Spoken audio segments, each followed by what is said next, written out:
No, if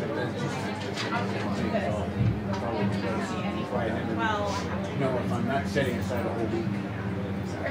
Just going to Saturday. But you're going next week.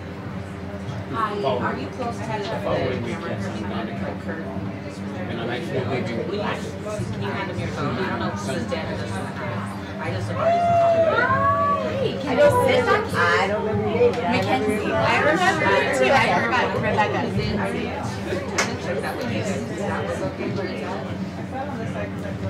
I think this is a great series. What was that? I think this is a great series. Okay. Yeah, for sure. Yeah, we're running on battery, so I'm going to turn it off until we actually start. I have a backup battery in case, but these are the best seats. Yeah, they're cool.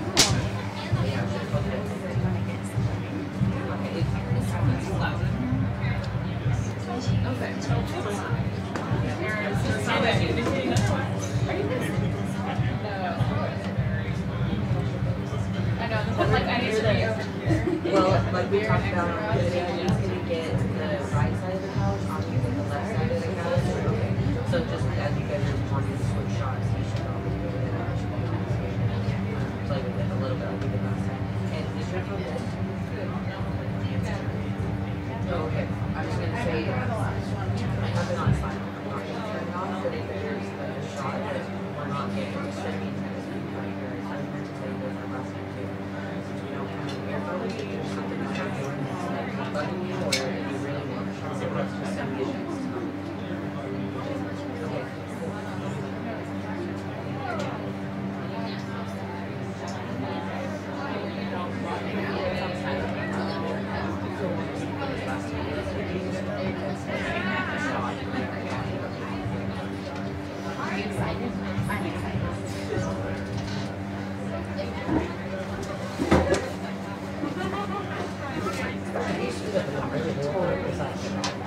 I know, me too.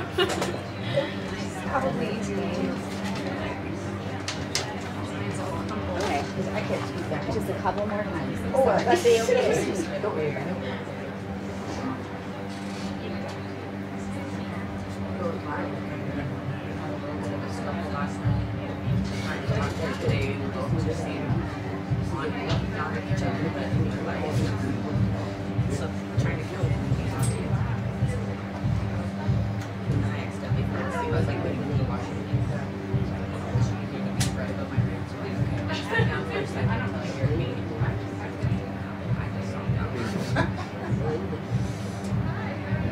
Now I'm thinking like, shoot, I can just get a dryer, like, maybe like 1.5 rounds.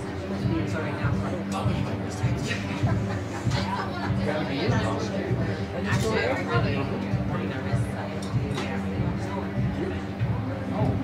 I'm probably up for it. So I've started to reach that. Well, you cut him off with flag. That's my main one. This is just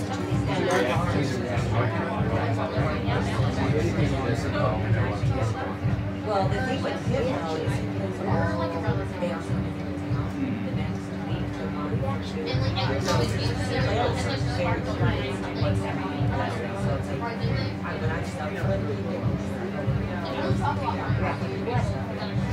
that midday mix, I look at there's two people. Every time you see him, he gets really excited. But I've never gotten used to it.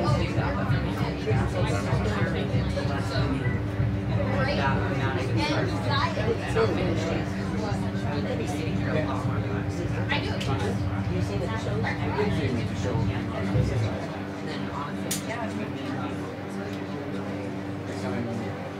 They were sitting out. Actually, we had 4 weeks. It was been that long.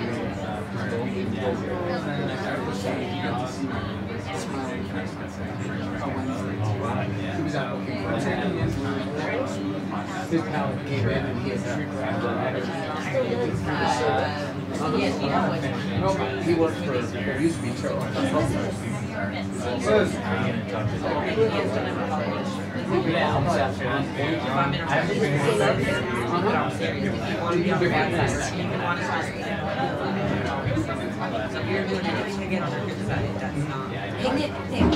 Hey, Jimmy, and then So, instead of the blue, it needs a ladder. So if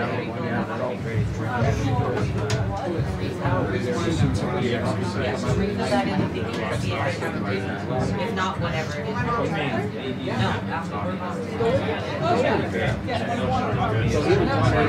Christian people. yeah, whatever, however you want to say it.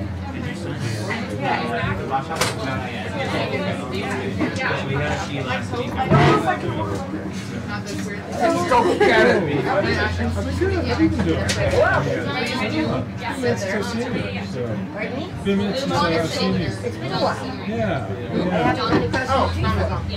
Yeah, no, I was. That's just coincidental, I'm sure.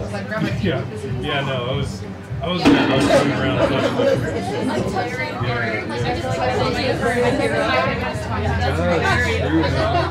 Last year was great. With her, boy, good stuff.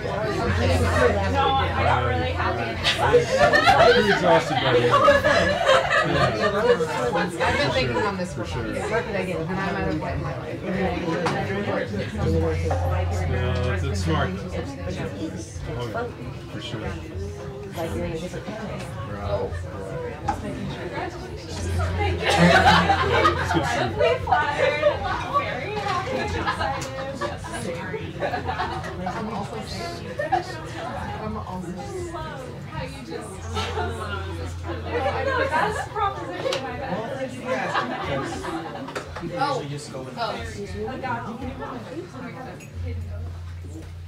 Yes, Mom. Now that I know that I can do this at my session next month, I'm going to do it. It's hard to pour. Thank you. Of course, thank you.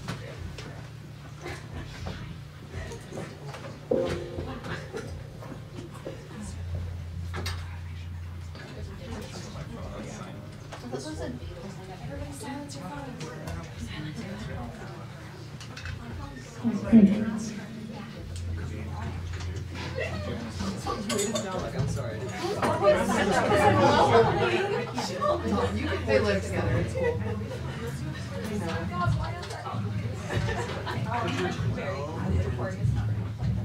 Excuse me, I know like 11-year-olds who have their phones going out.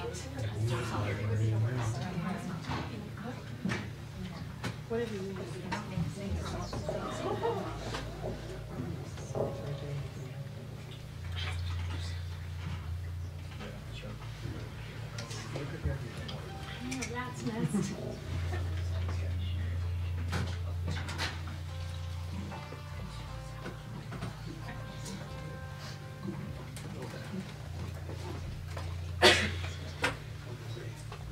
Cool.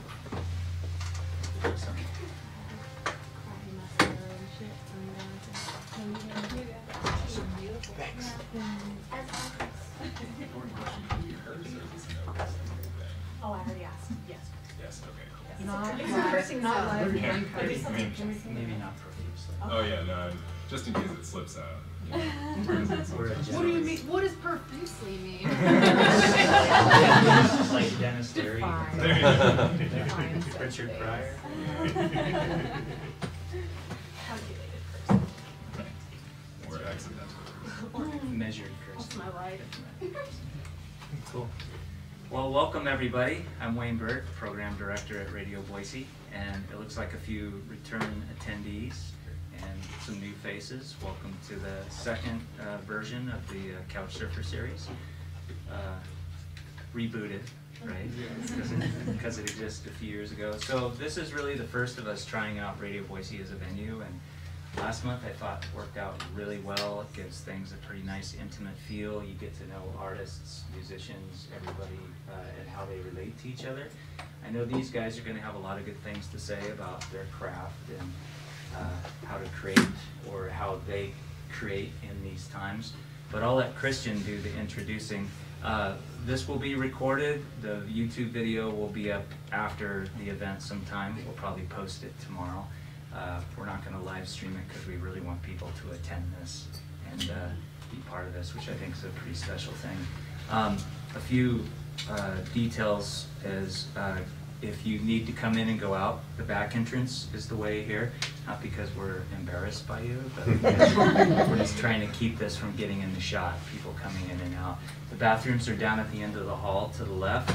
You know, beer and wine are for sale out here. We also have electric car raffle tickets for $25, which I'm obligated to shill for. And yeah, so thanks for coming. Enjoy yourself. Christian's going to do the first introduction. Christian Winn, who's a novelist, author of Naked Me, and the upcoming, I think it'll be out in just a few weeks, What's Wrong With Me? It's my favorite title, What's Wrong With Me is What's Wrong With You. Apparently I stole it from Speedy. He said he wrote a song called a few years ago. Something similar. Speedy's notorious for crime plagiarism. Is he? So he's responsible for this. Give him every kudo you can, and take it away, Mr. Christian. All right, thank you. Product place and toast here to Radio Boise for hosting this, and yeah, the second go around on the reboot. We did used to run it at St. Lawrence Gridiron, and we took a year off, and then we wanted to bring Radio Boise some sort of some content for their video structure and all that kind of stuff. That it turned out great the first month, so high expectations from RE. It's going to be really great. RE Zickau, a great friend of mine, and of the literary community. She's a librarian at the downtown library and assistant Story Fort, and is helping put on a wonderful event with the Story Fort crew and the Tree Fort and Sunblood Stories at the Hawaii. The Scary Fort is happening, so some fiction writers being sort of accompanied by the band, and then also they're going to have their own set too, and it's going to be at the Old Kindness Space at the Hawaii on the 27th. And it's free. Tickets are, optional. You can donate to the cause if you'd like. But yeah, I mean, Wayne said plenty. I just want to say thanks, and thanks for showing up. And RE, go for it. Awesome. Yeah, thank you guys all so much for being here. I'm super excited to be a part of Couch Surfer. I went to. Hold on, I'm sorry to interrupt, but we have we need to, what is it, turn the mics down just a little bit? There. Oh, yeah. Thank you. There we go. Okay, please continue. I'm going to get all those kinks out first. So I do want to introduce our band and our author tonight. So we're going to kind of chat about artistic process, creative inspiration, sharing art, beyond, with interludes of poetry and music tonight. I'm super excited about. I want to first introduce our poet, Diane Raptosh. Diane's fourth book of poetry, American Amnesiac, is from Etruscan Press. It was longlisted for the 2013 National Book Award, and it was a finalist for the Housatonic Book Award in Poetry. She's the recipient of 3 fellowships in literature from the Idaho Commission on the Arts. She was the Boise Poet Laureate in 2013 and the Idaho Writer in Residence from 2013 to 2016, the highest literary honor in the state. Diane is an active poetry ambassador. She's given poetry workshops everywhere from riverbanks to maximum security prisons. She teaches creative writing and runs the program in criminal justice and prison studies at the College of Idaho. Her new book of poems, Human Directional, was published by Etruscan Press in fall 2016. Welcome, Diane.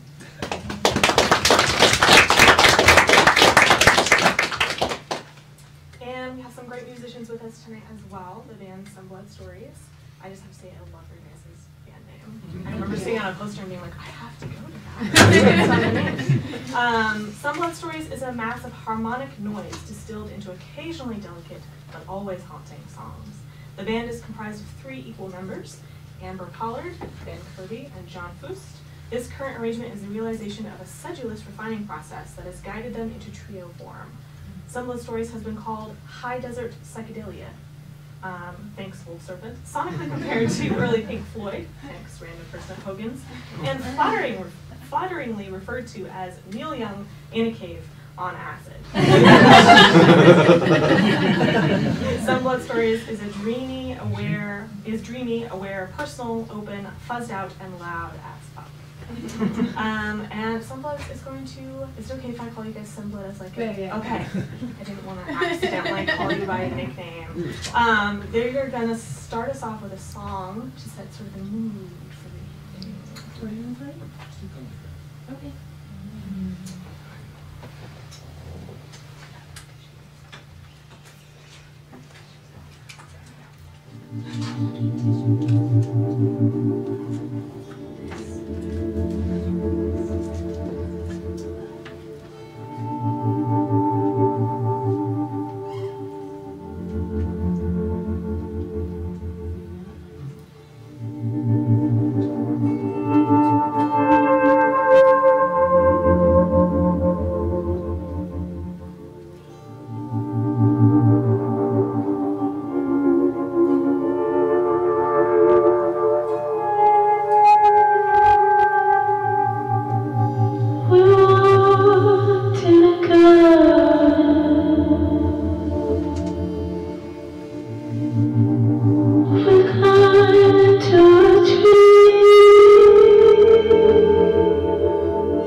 published works.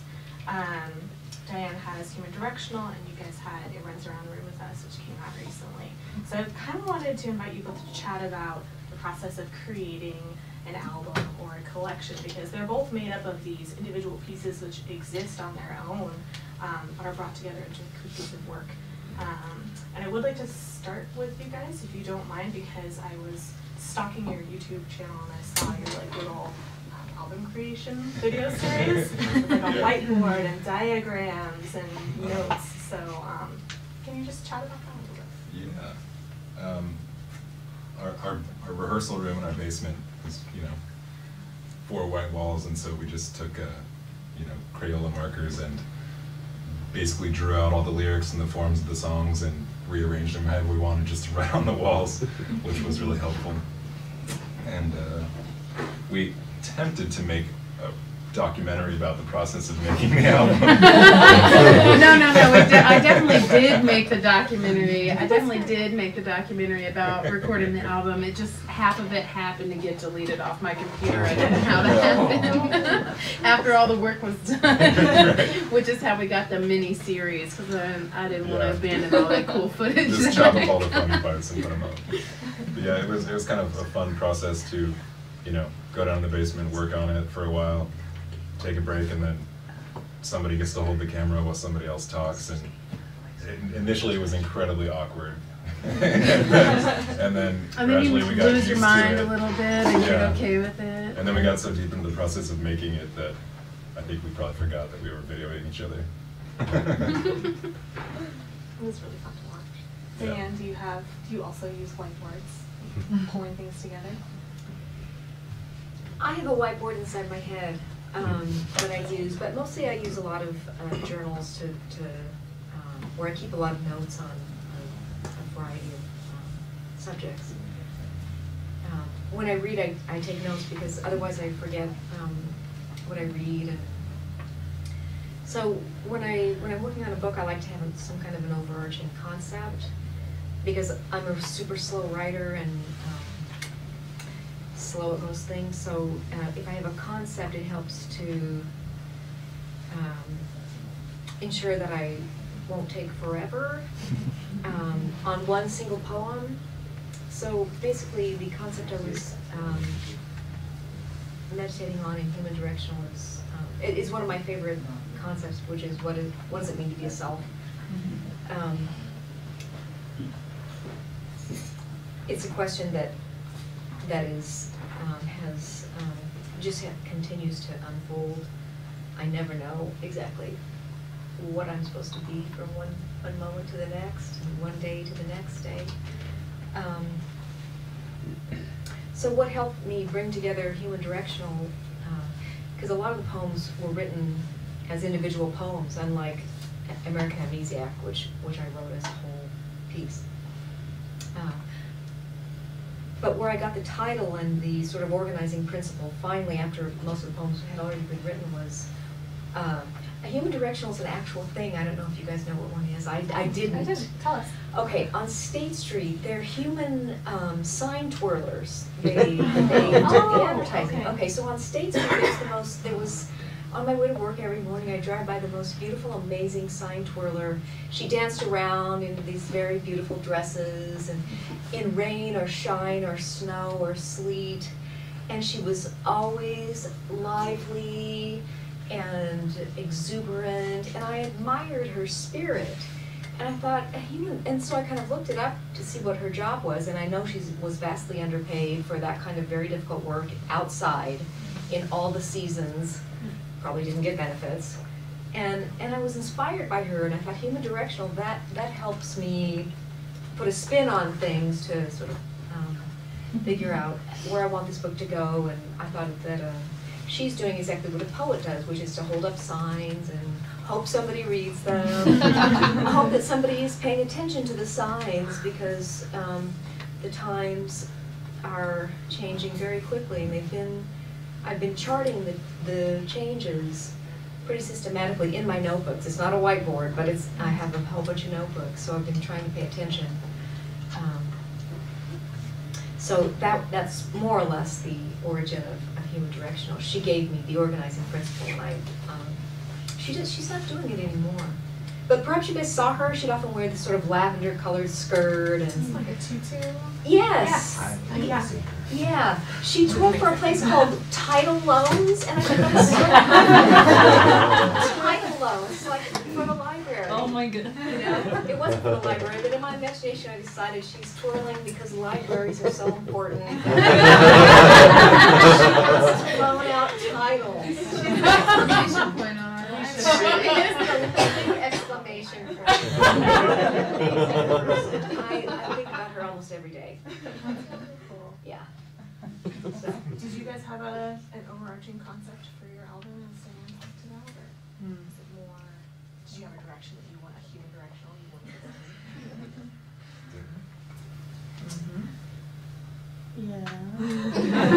Yeah. I mean, I did. I can say for me and my writing standpoint, Sandra Bland is the center of that entire album. Sandra Bland, her story. Sorry, I'm very emotional today. I'm sorry, everybody. Sandra Bland's story is the pinnacle for me, and the songs that I wrote and the direction that I gave for this album. She's the driving point of the. She's our human directional. I guess. I'm not gonna say anything else because I'm gonna cry. Okay. Sorry. What is the process of beginning to create a song or a poem? You want to take it first, or? Okay. It's vastly different every time, you know. Sometimes it's just like some words you write on your phone when you're doing something else, and then that later turns into a song, you know, when you remember them. The song we just played, we were just rehearsing one time, and I was just playing around and played those chords, and we're like, oh, those are nice. John said, "Them some chords." That was the title of the song. And then I said, "Keep playing it. Keep playing that. Keep doing it." Yeah. Yeah, so we just had this sort of nebulous jam that eventually Amber wrote words to, and we sort of figured out a structure to, and yeah, so that's one of those, and then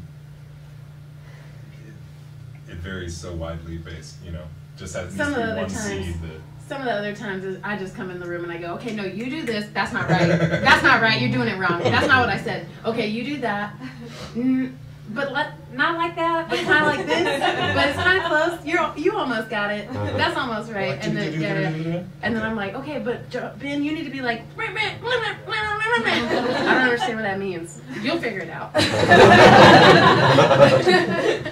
sometimes that happens too. That's incredibly accurate.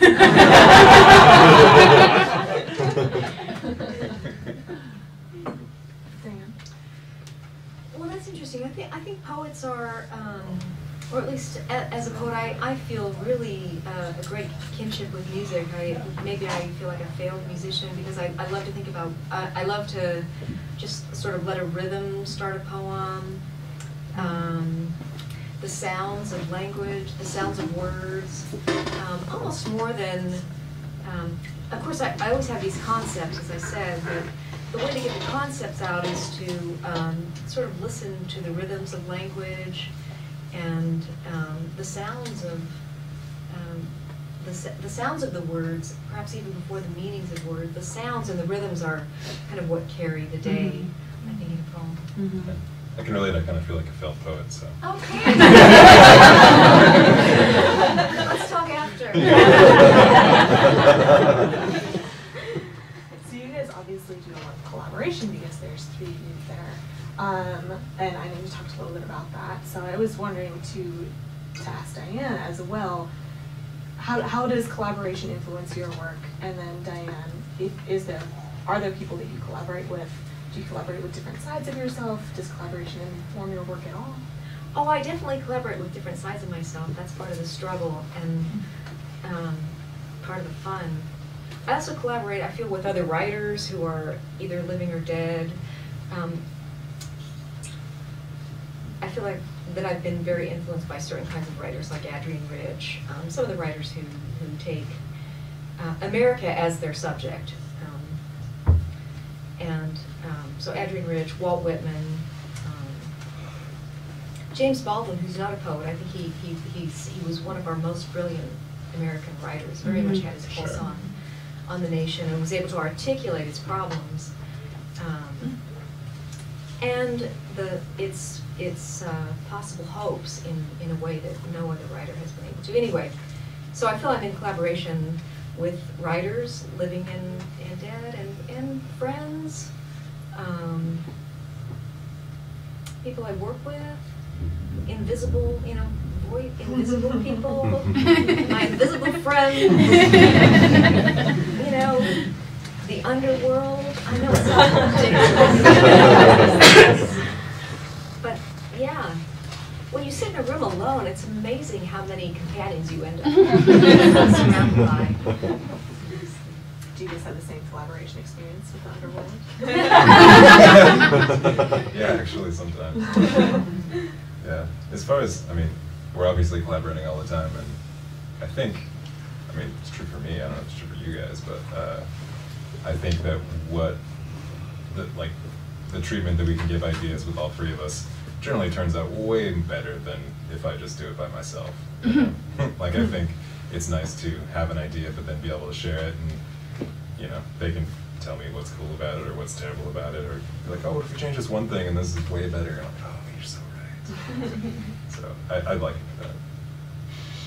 Yeah, I feel like everybody gives it its own direction or like their own personality into it, and it pulls it in different ways.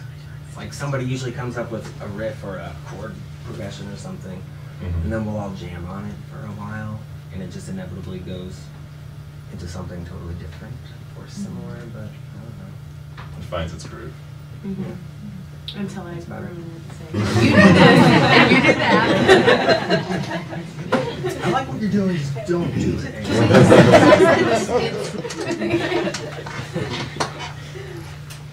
Well, Dan, do you want to share a poem with us? Sure. And tell us a little bit about the collection. Let's see. Sure.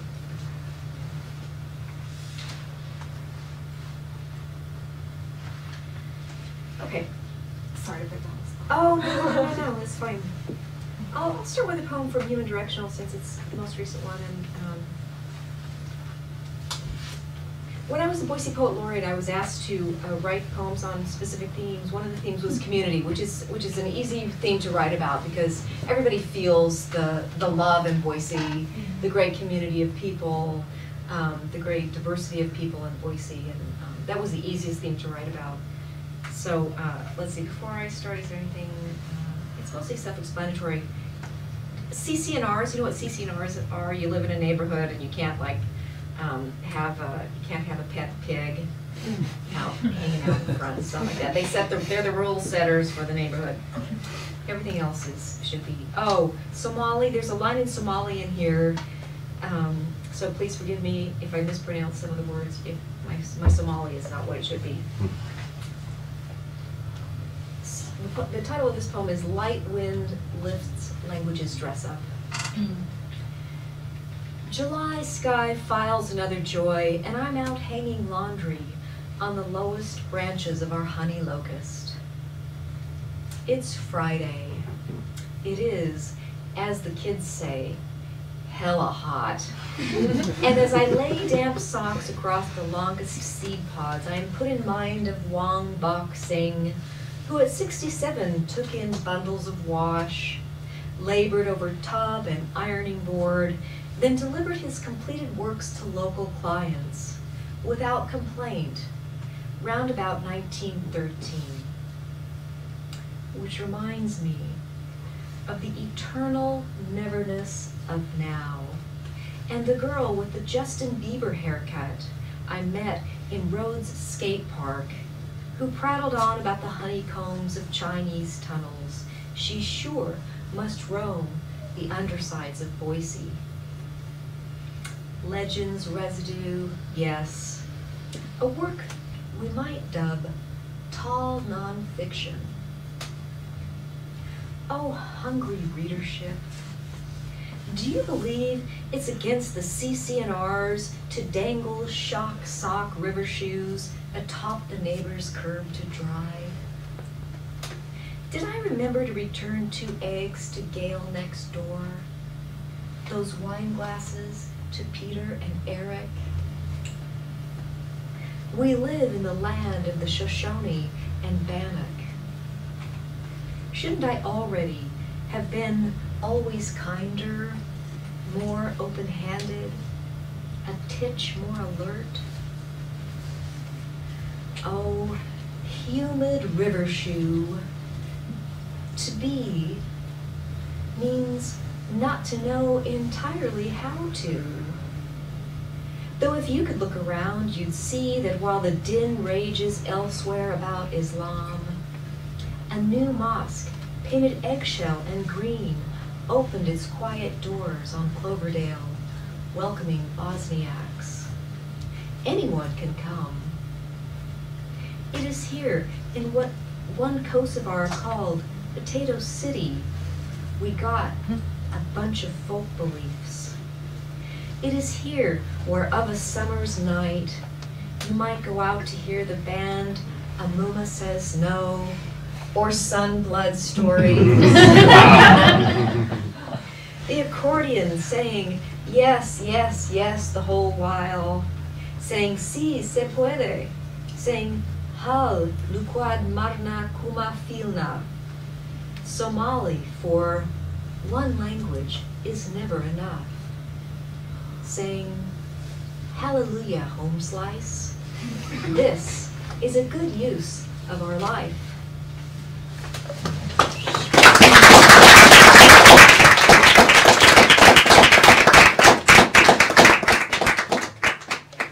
Did you throw in the Sunblood reference? Or I did.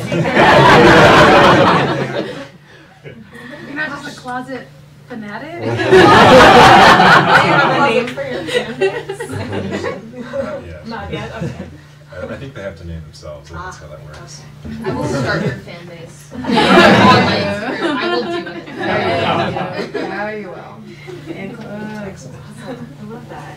I feel like both your work is really introspective in a way. Is that me being crazy or too like English majory? No. Yeah. It's us being crazy. Okay. And English majory. Yeah, I was just super introspective. Like, sometimes we worry that people aren't gonna, be able to relate because it's all your, internal thoughts and feelings. Our own personal experiences that don't really translate unless the feeling is 100% there and everyone can see, oh, I'm supposed to be feeling this right now, while we're playing. Do you have this experience? Well, as I continue trying to figure out what being human means, it seems that one thing that does separate us from other animals, whom I adore, most of the all the other animals, they're pretty nice,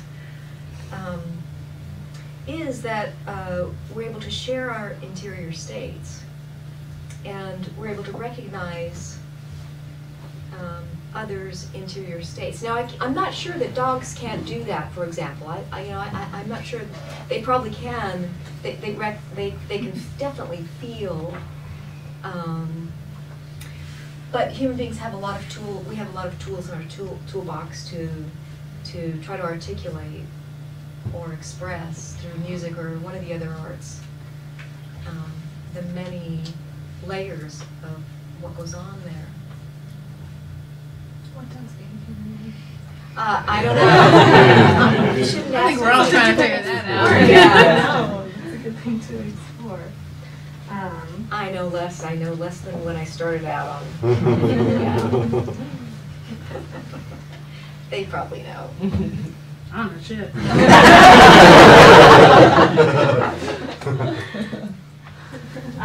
Let's see here. So I know I mentioned, back up a little bit, I know I mentioned origin story and I don't know who was emailing me, but It you was guys me. were like, Yeah. oh yeah, our origin story is interesting. Not cool. Yeah, Which it's of pretty course boring. made me even more interested. Every time you tell me, oh no, you don't need to know that. I'm like, no, you don't understand. That's the only thing. It's not cool at I all. need to know. I still want to know. cool. Just briefly.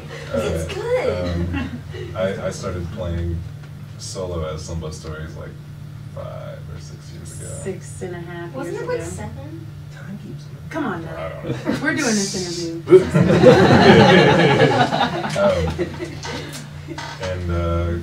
Just started. Basically, I started with the idea that I wanted to form a band, but didn't know any of the people. Because that who shit's do hard. It is. Being by yourself on stage is hard. It's a lot. And really scary. But so I kept adding people and subtracting them, and we've had a decent amount of members over the years. But through the process of adding and subtracting, it came down to us, and it's really worked in a way that none of the previous arrangements ever worked. So. Yeah, we work really well together. We all live together. We can be in the same space for a really long period of time without seeing other people, which makes being in a band together much easier, and going on tour together and like living together in a tiny van much easier, because we've learned that we can poop in the same place and we can handle each other's smells. That means we don't need to change anything right now. Yep, it's pretty much what it comes down to. This is a really unique experience. I remember, like, as I was watching like the little YouTube things, the one thing that I thought of was like, my gosh, like, at least from these clips, they don't ever stop talking about creating. Like, even you're like, oh, okay, let's go, like, play cards and smoke and, like, take a break. Oh, yeah. And someone was like, so, hey, about that song. Like, Yeah, as you're, like, yeah. doing cards. Is that what it feels like for you guys? Do you feel like you're always creating? Or does anyone ever, like, no, I can't talk about this song right now? Okay. Sometimes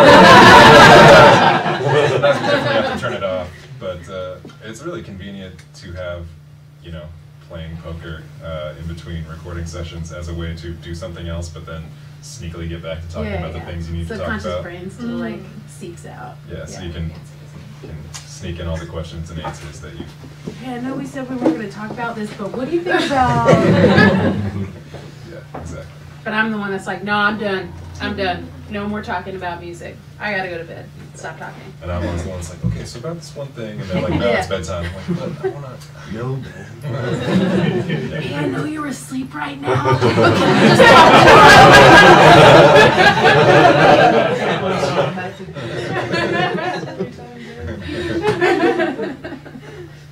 Dan, do you have an origin story? Oh gosh, I don't think so. But I have a very short poem I can read that addresses something that might be related or maybe not. It's convenient you brought all this with you. She was prepared. I honestly don't know how it's an origin story, but anyway, sometimes I collaborate with Tolstoy. Tolstoy was a really interesting character. Maybe not the best father in the world, but had some insights. The title of this very short poem is Art Must Be Useful to the People. Summers, school-age Tolstoy, held the densest book he could find at a 90-degree angle to his chest, 6 minutes each day, getting his forearms fit for sorrow.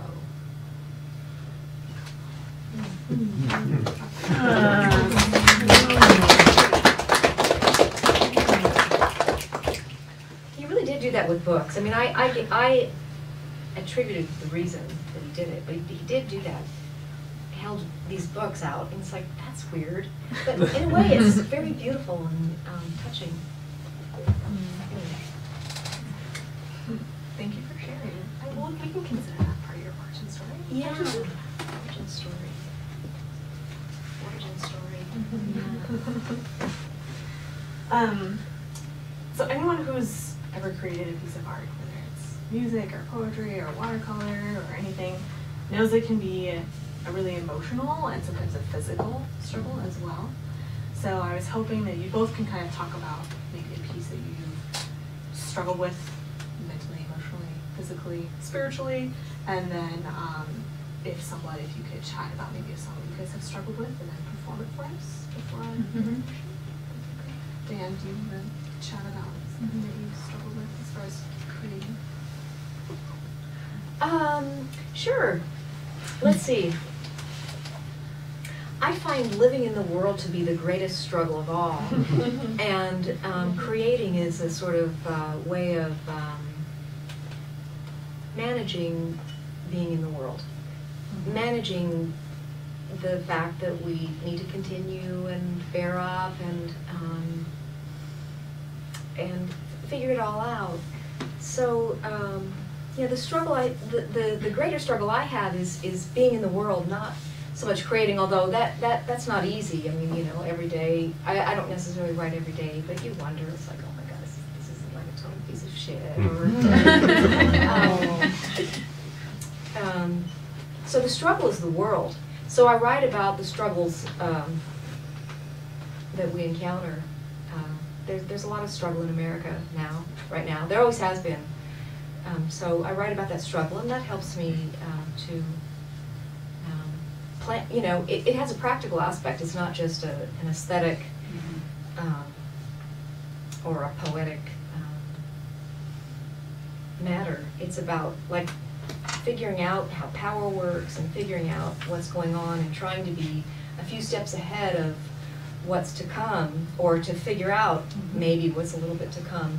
I have kids, you know, I'm raising kids, and I have a grandchild now, and it helps me feel that I have some way of going forward. Plan A, Plan B, Plan C.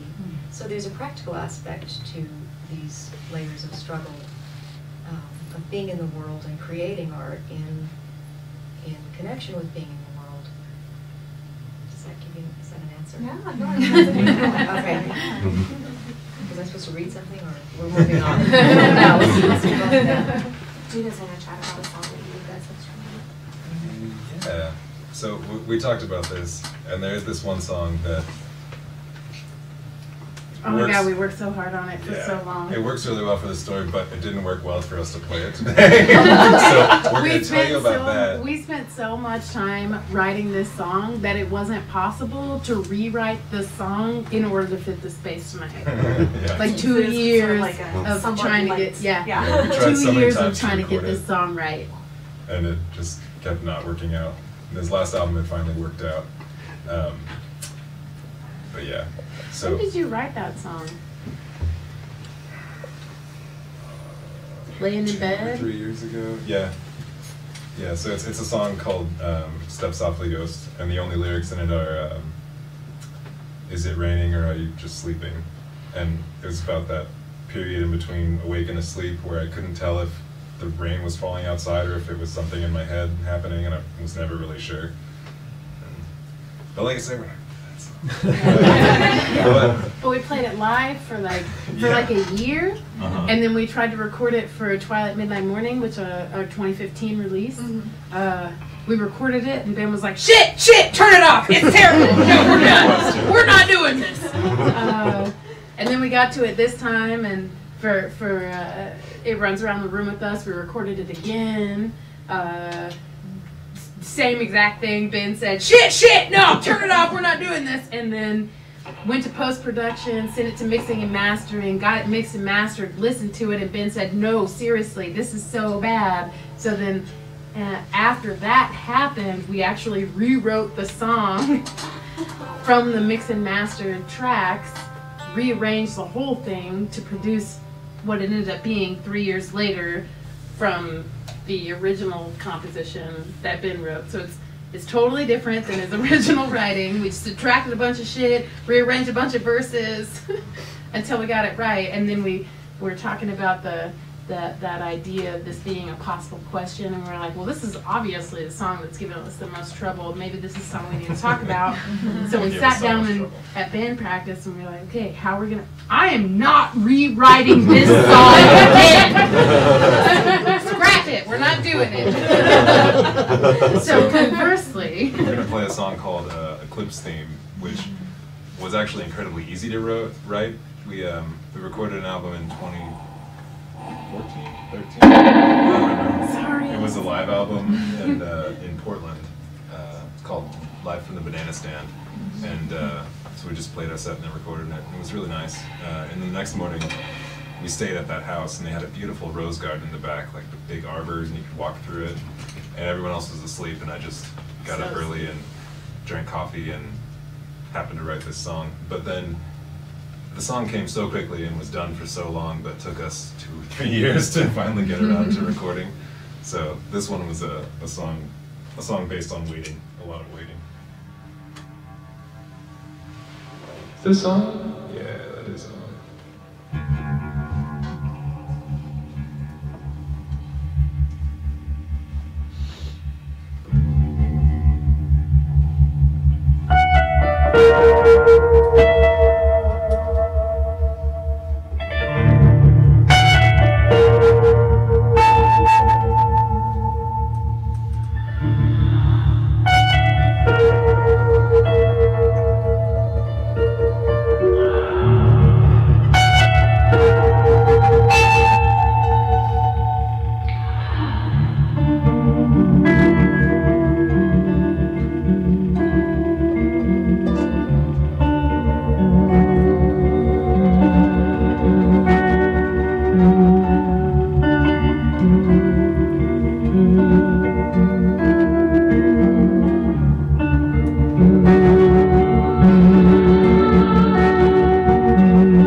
It was just one of those songs that popped out fully formed in like 15 minutes.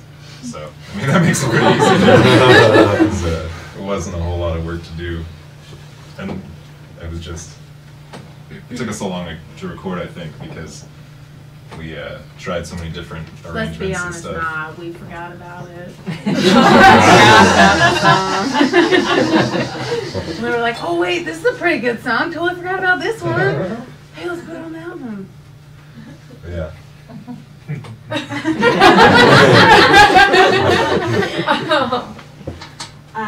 Well, we have a few minutes before we take a break. I was wondering if you guys at this point had questions for each other about the work that you've heard so far.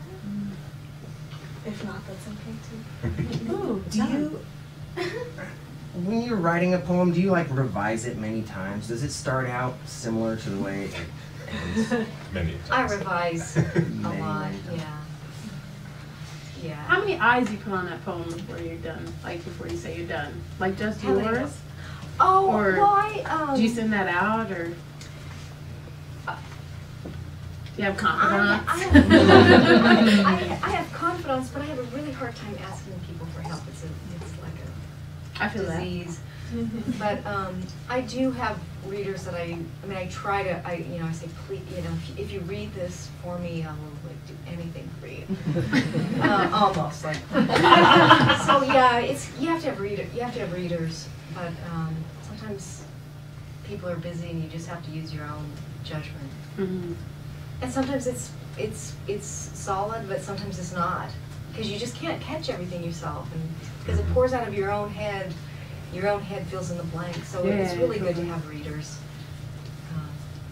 Ideally. Do you guys have listeners for your songs as you revise things? We have Dale. Dale is the fourth member of our band that nobody gets to see. Sweet, sweet baby Dale. Dale gets married next week. Can we get a Dale mix and masters, helps us with arrangements when we're very confused and we're like, oh, like we've been recording for a month and like, we can't figure out like how to make this one thing work, or like what should we do. And he's very honest. Yeah, Dale will come in. Dale will come in and say, "Ooh, that mic is in the wrong place. You need to move that." Like Dale's the person. Dale doesn't get any of the credit that Dale deserves. Yeah, he's definitely. But actually, at the spooky night, he'll actually be playing with us for the improv part. For the Scary Fort So, presentation, Dealy Wobbly. Yeah.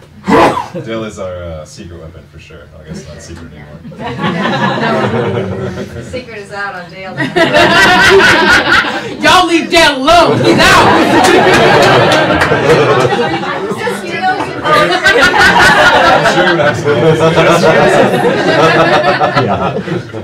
Over break, you can give me his number. How did he do it too? Yeah. Dale's a good person to know. Yeah, he is. Okay, I think we're going to do the 10-minute, I'm getting the thumbs up for a 10-minute intermission, so if anyone needs to refill wine or water. Use the base. Yeah. Thanks for being with us this long. I didn't think y'all would even stay. More to come. Wait, there's more. All right.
as well as Catherine Kyle, awesome poet, graphic novelist, fiction writer, and then Frankie Barnhill of Boise State Public Radio, and just general awesomeness is going to be the moderator next month too. So come back for that. And then if you want to talk to us about like story Fort things, scary Fort things, Radio Boise things, Wayne and Jessica. So anybody need to, you know, sort of donate a bunch of money, that'd be awesome. It's not all about that. Okay. It helps, I guess. It's helpful. Okay. Welcome to the second half, guys. Thank you for coming. Diane, is that opening with a poem? Kind of kick us off, second hour?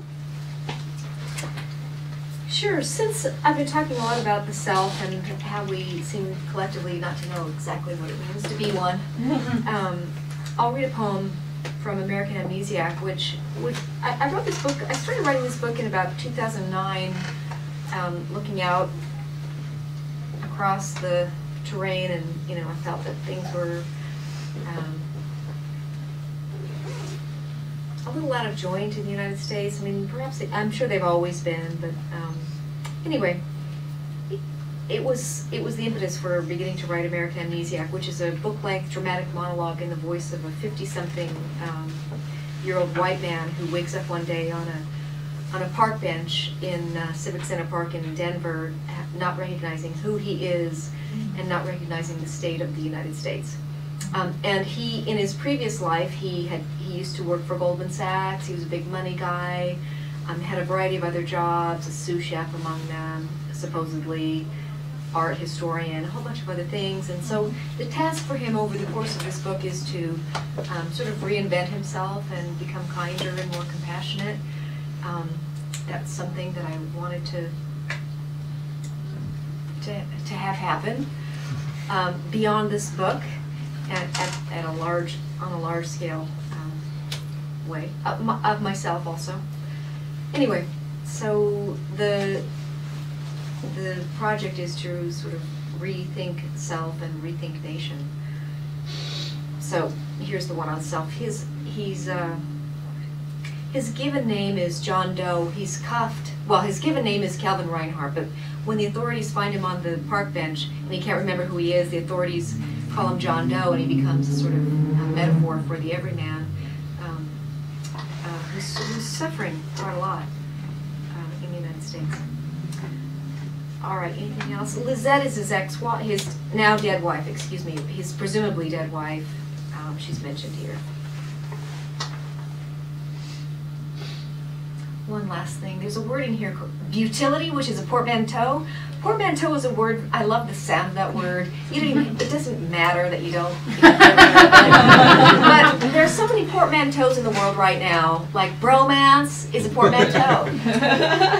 Athleisure, portmanteau. They're very in right now, ladies and gentlemen. And it's so much fun to think of new portmanteau words. What's another one? Is it like words combined? Brangelina, famous portmanteau. Mansplain. Bring two words together. It's so much fun. Anyway, butility is a portmanteau that I thought I had come up with, but I'm sure it exists elsewhere. End of portmanteau lesson. All right. The self is 1,000 localities, like a small nation. Assembly required. Borders and roads, armies, farms, small and large pieces of parchment. I stand by all the territories I've ever been, even as I can't remember them. I'm a locum, ear to the emperor penguin, a banner ad, blinking to the hoi polloi. Since I've become John Doe, I swear I can feel most objects with 60 digits instead of 5. This makes me think of my dead wife, Lizette. Makes me miss her left collarbone, her hips, wingtips. A train moans from a far hummock, which reminds me that everyone I'll have to live without, I must help to find a place within, which is an act of granted will, a strain, a ditty, an exercise in utmost futility.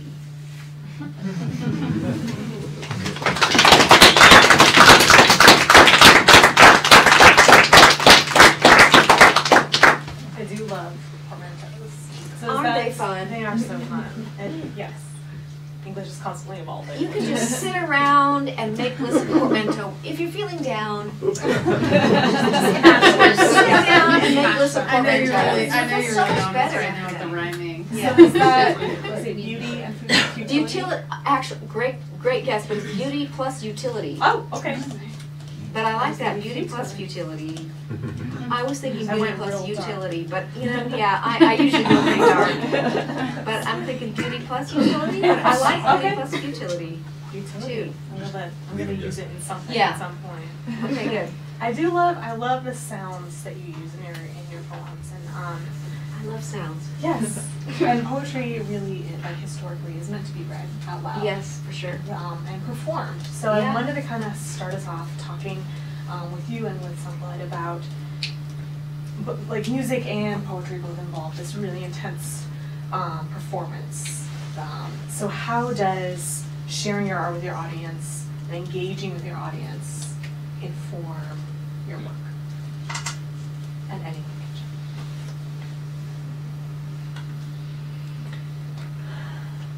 Well, I think, you know, as a poet, well, it's probably different for musicians because as a poet, I'm not sitting around thinking my primary act is to be a performer. I'm thinking my primary act is I sit at a table alone writing poetry. And that's in and of itself, that has to be enough because mostly that's what it's about. But if you also want it to reach other audiences because, again, that you want, so much of life is so, moves so quickly and happens so much at the surface level that you want to have that feeling of one interior reaching another. And so you want that exchange to go on at some point. So even if it's an audience of one, it's an exchange that is authentic and true and lasting. If it's a bigger audience like this gigantic audience in this wonderfully warm and cheerful space, fantastic. You know, a poet always keeps very low expectations. And I know that musicians have different expectations, perhaps. You know. I can echo what Diane said in the fact of like creating, hoping that those emotions can move along, you know, cross that barrier. And I'm talking about an actual barrier because when we perform, there's a wall that comes up between me and everybody else. Like, and it's just me and my boys. And we are just playing songs right now. Like, we're having this therapy session together and none of y'all are even here. And that's every show for me. I know that doesn't work for everybody else. I know Ben really likes to make really awkward eye contact with the audience, you know, like do like some kind of creepy thing that I'm not into. I don't have that. I'm not into eye contact. There's a wall. It's not for everybody. Yeah. It's just me and my boys on stage, like having this beautiful therapy session in which I can get all of my shit out. Like that's kind of like that moment for me. But I know it's way different for you. Yeah. Well, I think I tried the ignoring everybody else thing, but it didn't really work. Like, it just makes me more awkward. And, you know, like, when I would get scared singing songs, I sort of just, like, look down or, like, look somewhere else and, you know, do it. And that just made it worse. And so I discovered that it actually made it much easier for me to sing songs if I was singing it to people. You were creepy. But then they're looking right back at me, so I don't know.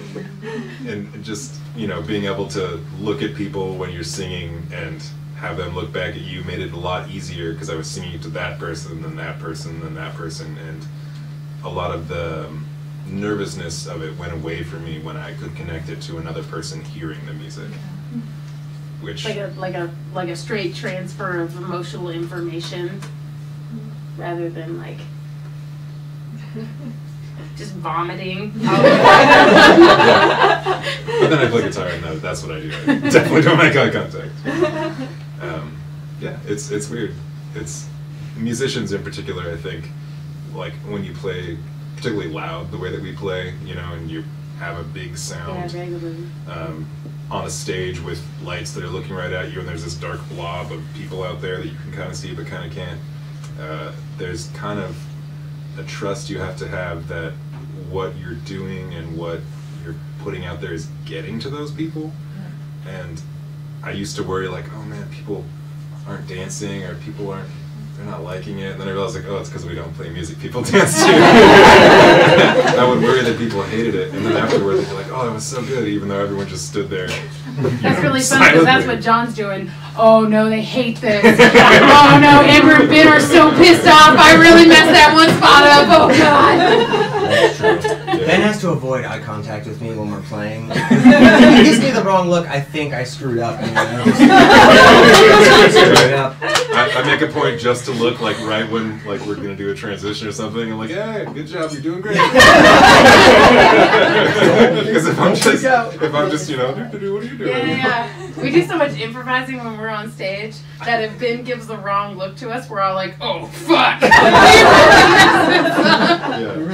Like, oh, I played my guitar all wrong. Ben's mad. I hit the wrong note. John's like, oh, I guess I shouldn't have hit that tom right then. and then afterwards, he's like, that wasn't accurate at all. I was like, I was just having fun. Yeah, awkwardness of eye contact, that's definitely the challenge of performing. I mean, I hope that answered your question. No.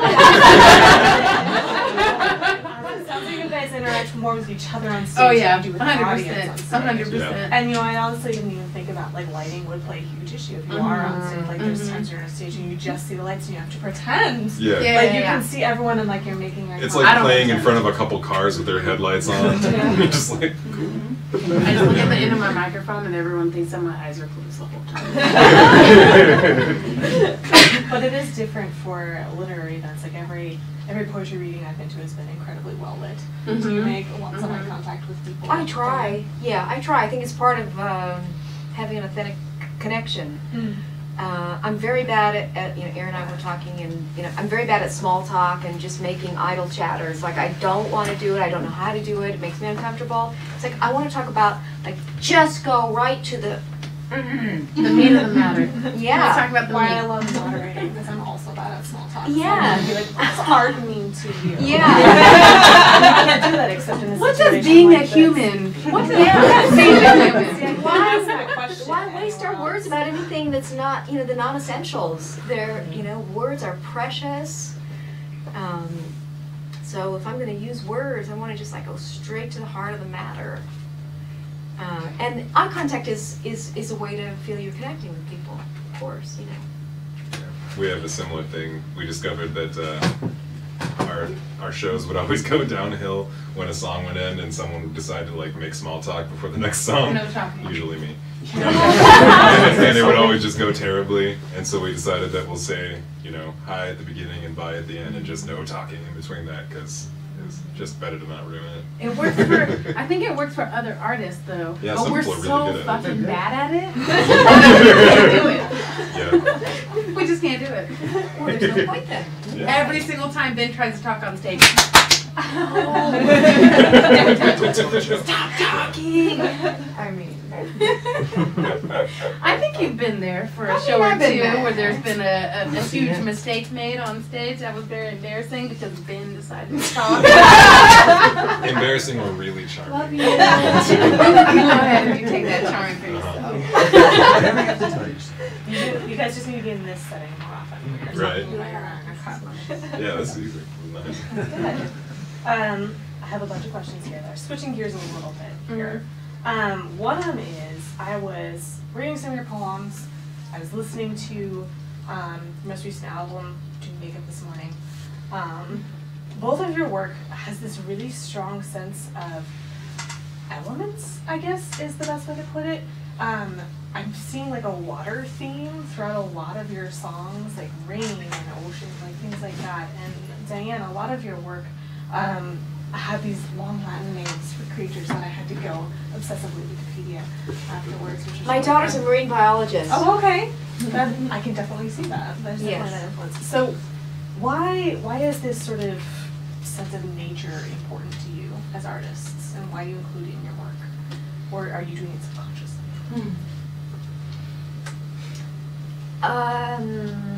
My daughter, you know, we exchange. She lives far away from me, and we're pretty close. And she sends me articles about things that are going on in the She studies these microorganisms in the ocean called appendicularians, and they're our cousins. And I'm not writing about them necessarily because they're so tiny and cryptic, but they have spines. They're our tiniest spined relatives. And they make these houses out of mucus that last like 24 hours, and they're fascinating little creatures. So we share information. She'll say, oh, here's a really interesting article that you might write a poem about someday. And it starts to get really esoteric. But we all came from the water. You know, we have as much water in us as watermelons do. And we're water creatures. That's a good. It's the most delicious. So the amnion is water. We're water creatures, and we crawl from the ocean. We slither out from the ocean. We grow up in the water. We're all mer creatures. I have one. Yeah, we're mer creatures. Thank you. Yeah. You really wanna? Do you wanna take that to that level? I didn't. We're really gonna want have that to. kind I was of. just saying that I have web toes, so you know. It's kind of creepy and really cool. Everyone. Now everyone knows. It's gonna be It's on so YouTube, bonding. dude. Thank you. I'm not sure. I'm sure they're already. That first song that we played is called "Come Like Rain." It does have that feeling behind it, and if you were just listening and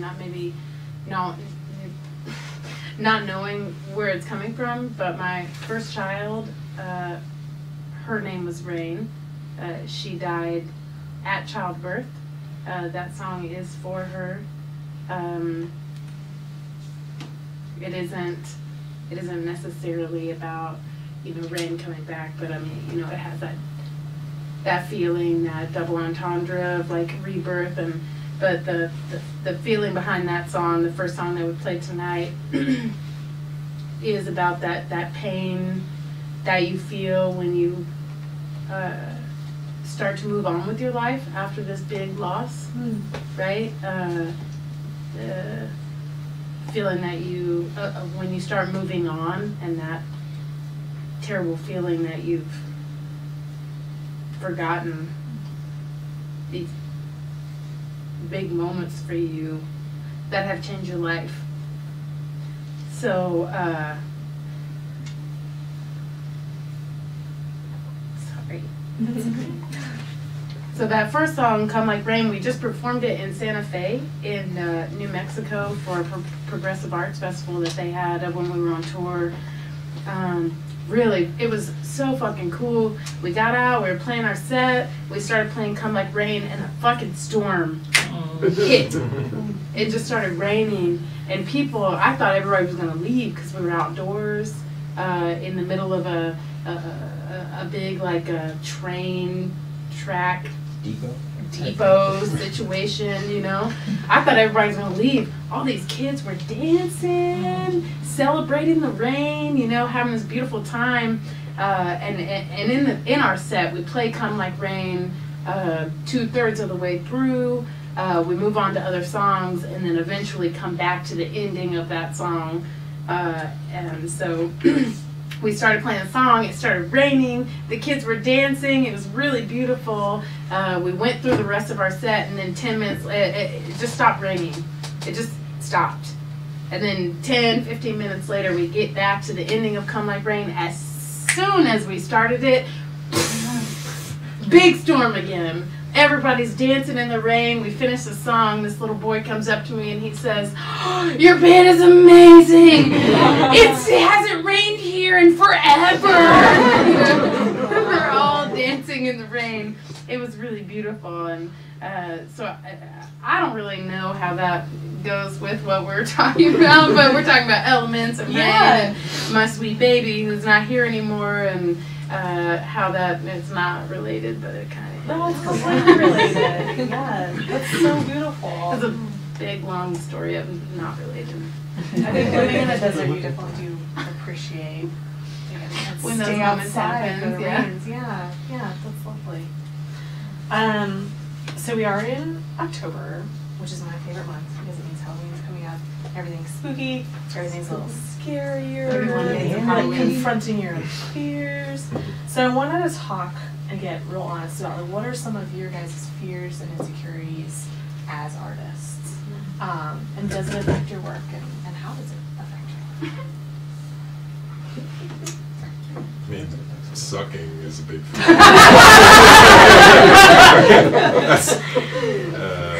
Yeah. It would be really bad if like we made some new music and it was just terrible compared to the stuff that came before. So I guess being alright and then sucking is a big fear. You know, you at least got to keep the plateau of being alright going. I'm half black and I look white, and I spend a lot of time reflecting on that, and I spend a lot of time writing music about being a person of color in my music. And recently it has happened, and it is my biggest fear that I will not be taken seriously as a person of color, specifically a queer person of color who is living a life of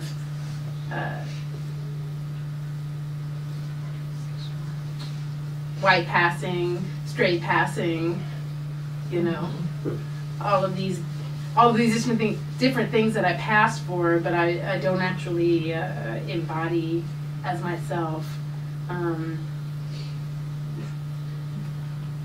It happens often where it's pushed into my face that I'm not living my queerest person of color self that I could be living, you know.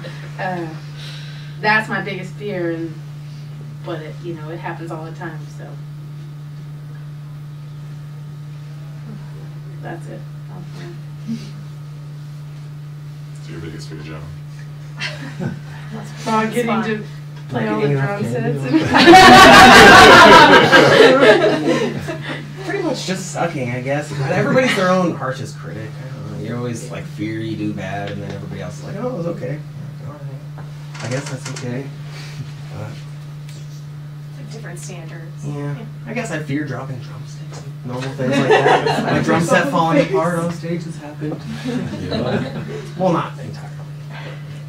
Oh my God, you're so cute. I love you. My biggest fear is that people will look at me while I'm talking. Following it, American Amnesiac has been a little hard. But I guess the thing about writing is you, or any kind of art probably, is you want to keep your ego out of it, and your whatever idea you have about who you think you are, all that stuff out of it. It just gets in the way. So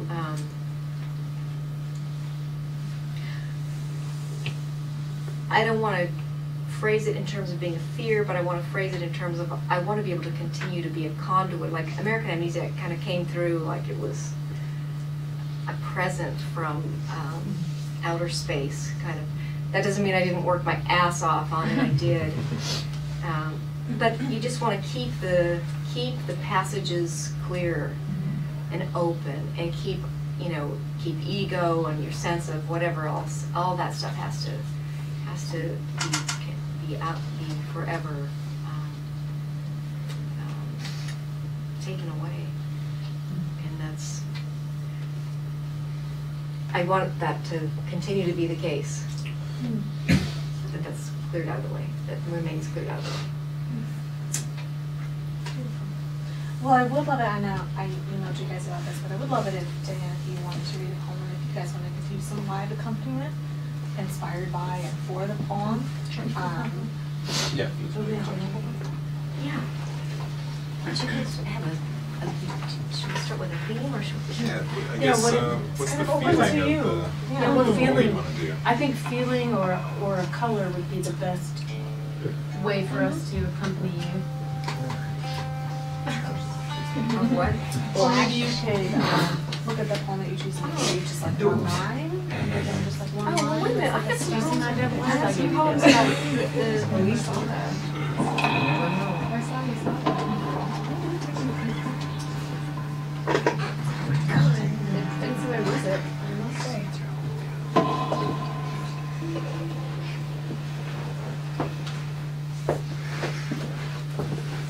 And also maybe an idea of how, like, maybe we could see how long your piece is. You're gonna read from your book. Oh, this long or this long? They're pretty short. They're like 14-line poems. What kind of feeling are you looking for? Do you want poems about color? Sure. Well, so much about American Amnesiac was about the discomfort with which many Americans faced having a black president. And so it's about color, but it's colors are all over. Yellow, colors of the rainbow, indigo, blue, green. I'll read this. Okay, so Is there a title? they don't have titles, Okay. but they're spoken by this guy, who finds himself on the park bench, or who was found on a park bench without a memory.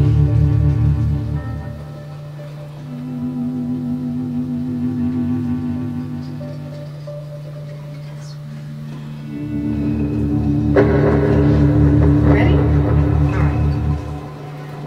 For the Russian mnemonist simply called S, the number 6 had a whitish hue, while 8 had brills of golden hair, salty as brine. A synesthete like Scriabin, S would see fireworks edged in pink hues as he heard tones pitched to high frequencies.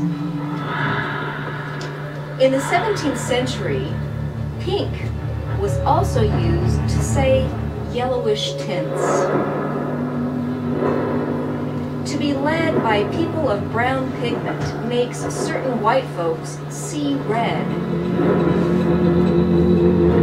I'm a straight, light, rose-colored man, plumped up on far too much bisphenol A, belly hitched across belted slacks. I am the people. If I had to name what we tasted like, it would be sweet and sour borscht. I sometimes slip a word in a crack of the respite home gate. Outlaw, beetroot, citizen. They change shape as I walk by, like mythic coyotes, like corn. Idiot memories are those memory alone calls forth. One of them moans about Reinhardt, who I used to meet. What a crumbly, gray voice he used to have. Borscht, maybe purple red, orange pink, or green, and cold or hot. Scriabin says the key of major D is golden brown.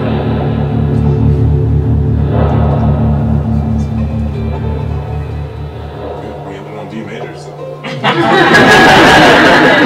we didn't practice it before.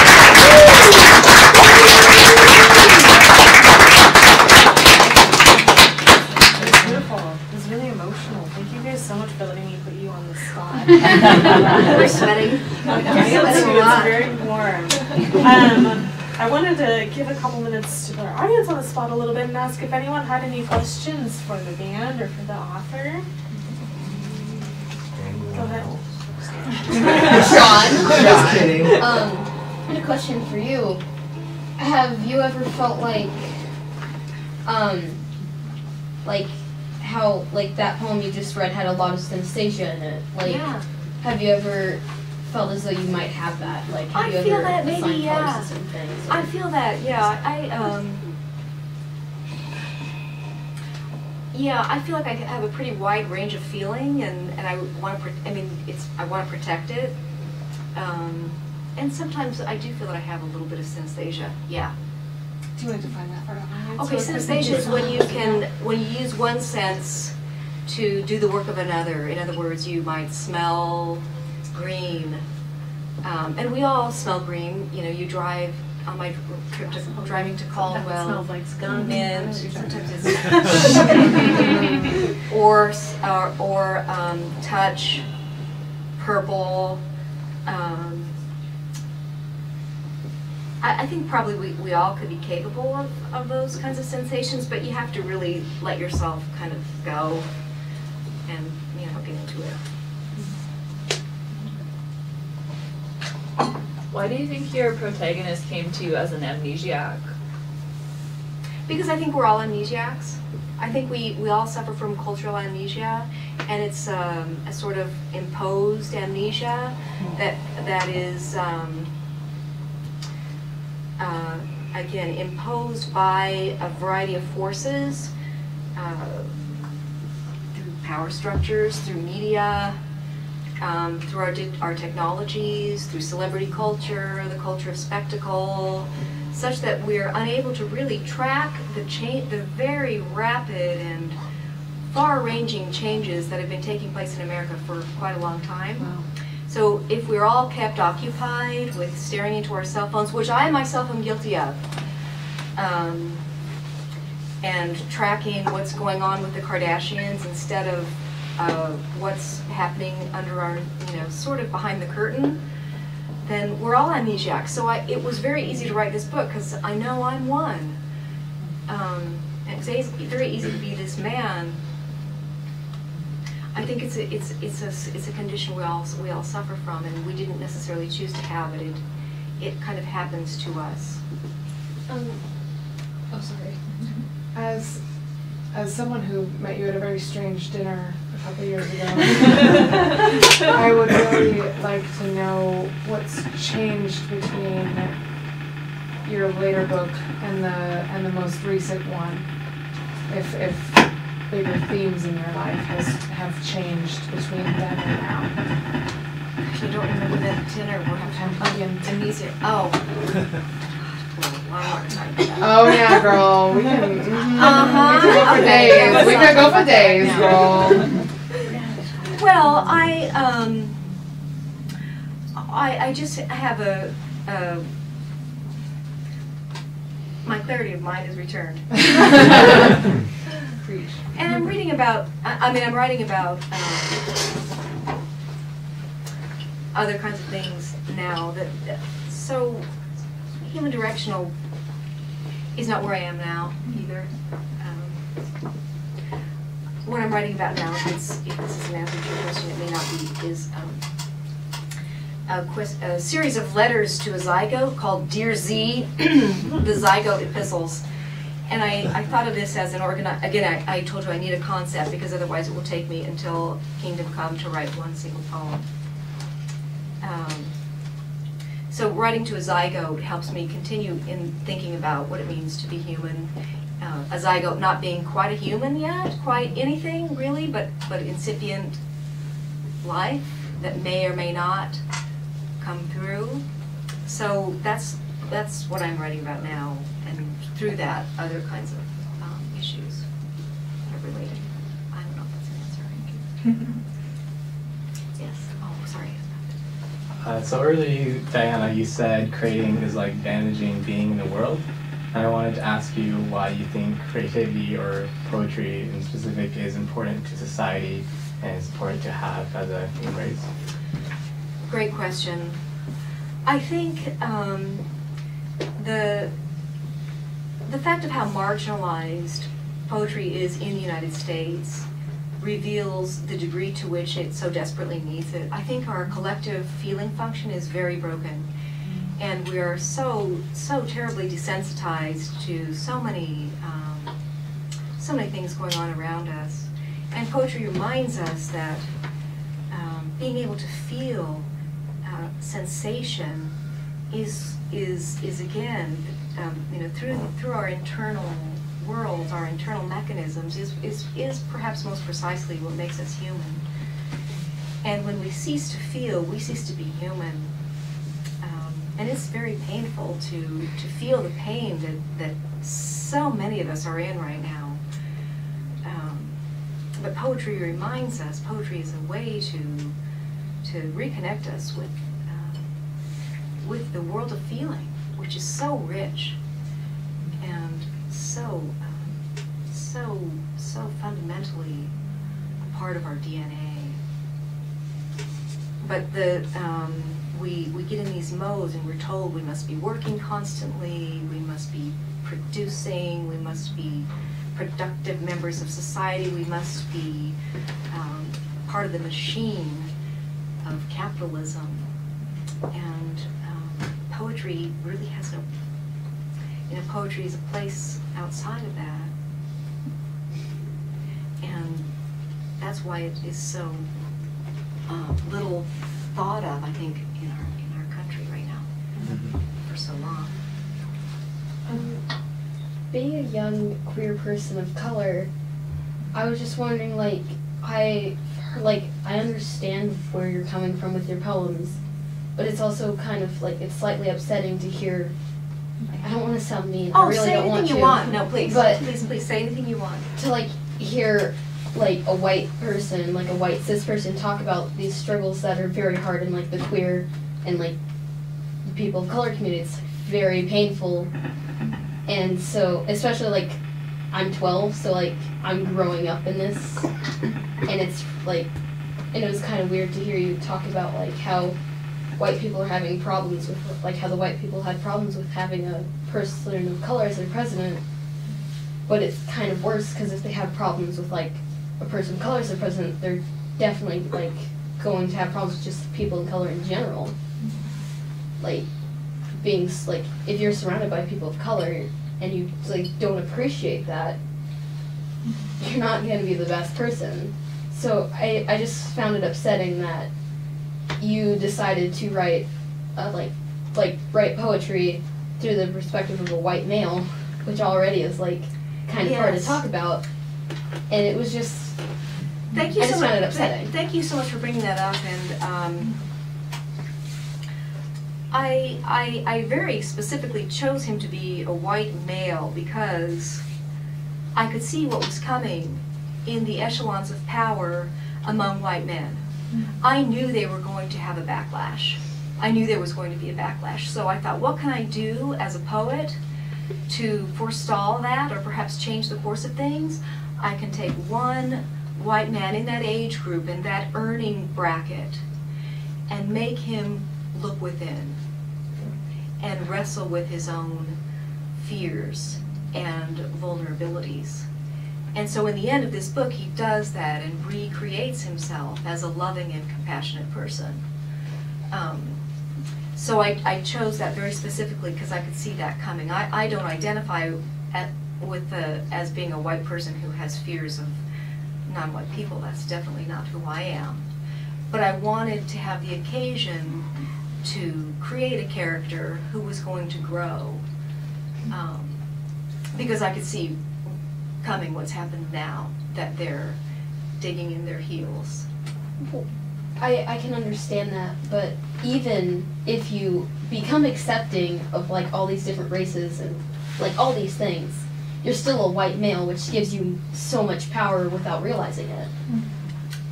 Being a male in general gives you a lot of power. Being white in general gives you a lot of power. I'm with you. I get it.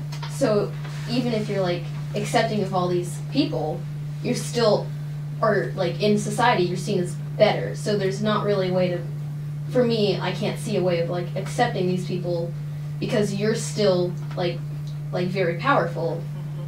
and I understand if you accept them, but like it really just doesn't matter if you have all this power. At least that's how I see it. I respect and so much what you're saying. As a poet, I do everything that I can to open up the world for everybody. But I can't do everything. You know, I can't write as a person of color, for example. That's out of my range. But in American Amnesiac, I did celebrate what I could about America, and pay homage to the diverse forces that make this country great. Not yeah, you have to read the book to understand what I'm saying. I don't want to get into too much detail about it, but I hear what you're saying, and I very much feel your struggle, and I'm engaged in the same struggle. Those are very great questions. We are running a little bit short on time, so I did want to. I was worried I was going to run out of questions, but I had a bunch more for you guys that I did not quite get to, which makes me feel good. But I did want someone to kind of close out the evening with a song or two, really of your choice. And I know when I emailed you guys, I said it can be something like reflective of our conversation, something more invigorating or participatory or more introspective. I think you tell us a little bit about what you chose. I think we should do Nothing Sacred to piggyback off of what we've been talking about, since that is about the plight of women of color, and then we can do a participatory piece. All right. Hey, so in case you didn't hear what I just said,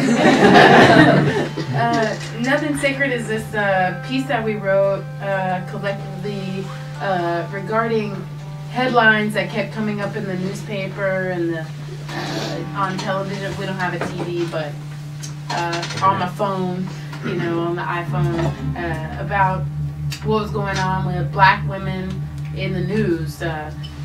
Hospitals taking babies from black women and putting them, you know, in foster homes, and Sandra Bland, and this is kind of like this song is a pinnacle of all of those emotions of reading all these headlines of like what's going on at the time. So mind you, I think this was like 2016 when we were originally going on about this. And yeah, turn me on. Thank you. Thank you. Thanks, John. So this kind of really piggybacks off of what we were just talking about with Ashton's questions. Decentering white men who have had the forefront and the platform and the microphone for so fucking long.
Sort of a sing-along lullaby song. If y'all are Do you know for them? we're almost done. Or is this, I mean, like, are you ready? Yeah. Are you ready to make it?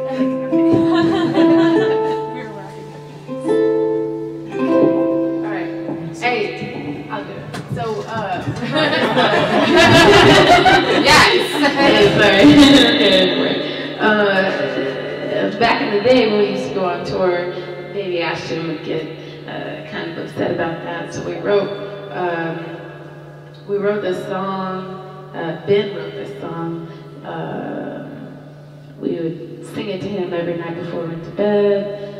He was very into it until we started performing it live, and he was not into it. You cannot play this song right now. So this particular is a sing-along. It is very near and dear to our hearts. We recorded it when we went on tour the first time and left Ashton at home so that he could listen to it every night because he had become so accustomed to hearing this song every night before he went to bed. There's only one line. If you guys want to sing along to it, it's very therapeutic, but I know that's really weird, and you don't have to sing along to it if you don't want to. But it's near and dear and very soothing and very therapeutic if you feel like it. yeah. You'll pick it.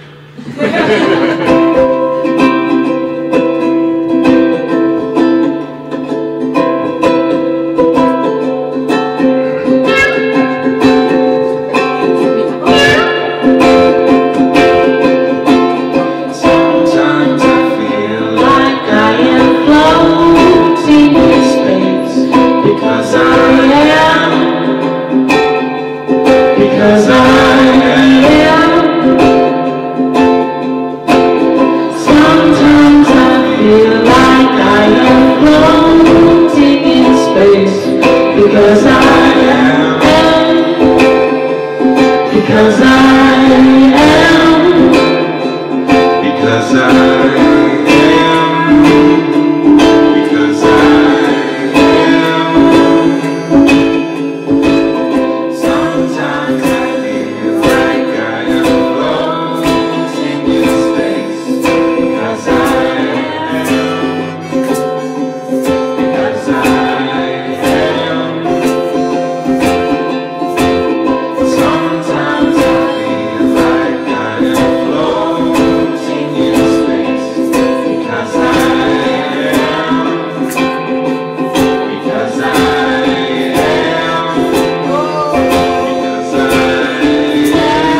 never know how to end that one because you just play it until it falls asleep.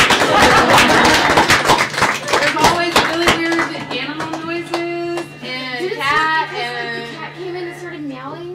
What'd you say? Well, Right, it yeah. started because Well, actually, the cat came in God, meowing. God came into the room and was like, meow, meow, meow. And then we're like, okay, there needs to be animal noises. So I started meowing because Yeah. yeah, our cat's name is God. That's a godly song. He came to us. He came to us while God we were was in the performing. room. Thank you guys made so it. much for sharing that with us. Thank you all for being here and experiencing this evening with us. Thank you each for your honesty and your openness and being willing to talk about your art and my art is really emotional things. Thank you so much. I'm sorry I cried so much, everybody.